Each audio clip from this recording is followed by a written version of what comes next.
What if one ancient event explains why humanity speaks in so many different tongues, lives in different nations, and struggles with unity even today? Welcome to Scriptures Unfolded, where we uncover the hidden truths connecting the Bible, history, and human destiny. Today, we're digging into one of the most fascinating stories ever told, the Tower of Babel, a tale of ancient pride and divine intervention. Our story begins in Genesis chapter 11. After the Great Flood, the entire world had one language and a common speech. As people moved eastward, they settled on a plain in Shinar known today as Babylon or Mesopotamia and said to each other, "Come, let us build ourselves a city with a tower that reaches to the heavens, so that we may make a name for ourselves and not be scattered over the face of the whole earth." This wasn't just about impressive architecture. It was a statement of ambition, a surge of human pride, and a desire to be equal with God. But this was no ordinary skyscraper. In ancient records, structures like this were called ziggurats. These were massive step temple towers built to connect heaven and earth, often used for worshipping pagan gods or the celestial bodies. So, when the people declared, "Let's reach heaven," they weren't seeking God's holy presence. Instead, they were grasping for their own power and glory. The spirit of Babel represents a timeless human rebellion, the attempt to forge unity without God, and to seize knowledge and control apart from divine wisdom. It's a pattern we see repeated throughout history. Then, just as their ambition soared, came the divine intervention. Genesis tells us, "But the Lord came down to see the city and the tower that the people were building. The Lord observed their unity and ambition, saying, 'If as one people speaking the same language they have begun to do this, then nothing they plan to do will be impossible for them.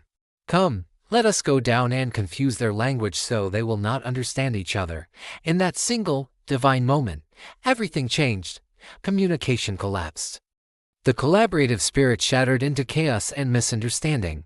Their grand project crumbled, not from a physical attack, but from simple confusion. This act was both judgment and mercy, stopping humanity's collective arrogance before it led to self-destructs. From the ruins of Babel, the world's nations were born.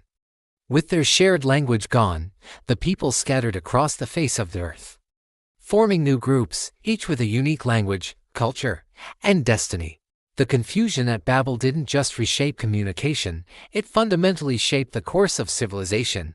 Interestingly, archaeology confirms that many early, distinct cultures like the Sumerian, Egyptian, Indus Valley, and early Chinese civilizations emerged around this same period in history.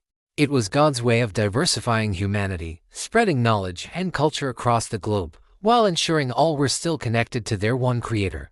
So, what does the story of Babel mean for us today?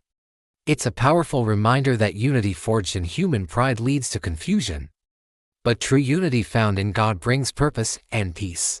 The same spirit of pride that built Babel is alive and well. We see it in our global ambitions, our technological towers, and even in religious movements when glory is sought for man, not God.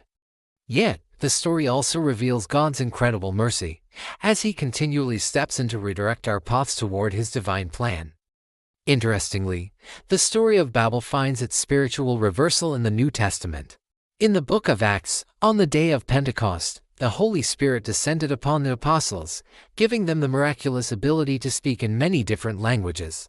At Babel, language was used to divide humanity, but at Pentecost, God used language to reunite humanity through the unifying message of the gospel. It's a beautiful picture of divine redemption. Today's world looks a lot like ancient Babel, doesn't it? We are more globally connected than ever before, building our own modern towers of technology, influence, and wealth. But the ancient question remains, are we building for our own glory, or for God's? The Tower of Babel isn't just a piece of ancient history, it's a mirror reflecting our own hearts, showing us how easily we can fall when we forget the one who gave us breath and purpose. The story of the Tower of Babel reminds us that no matter how high we build, only a foundation built on God will last forever. If this message blessed you, please like, share, and subscribe to Scriptures Unfolded for more mysteries revealed. We'd love to hear your thoughts in the comments. What do you think Babel represents in our world today? Until next time, keep seeking truth and keep unfolding the scriptures.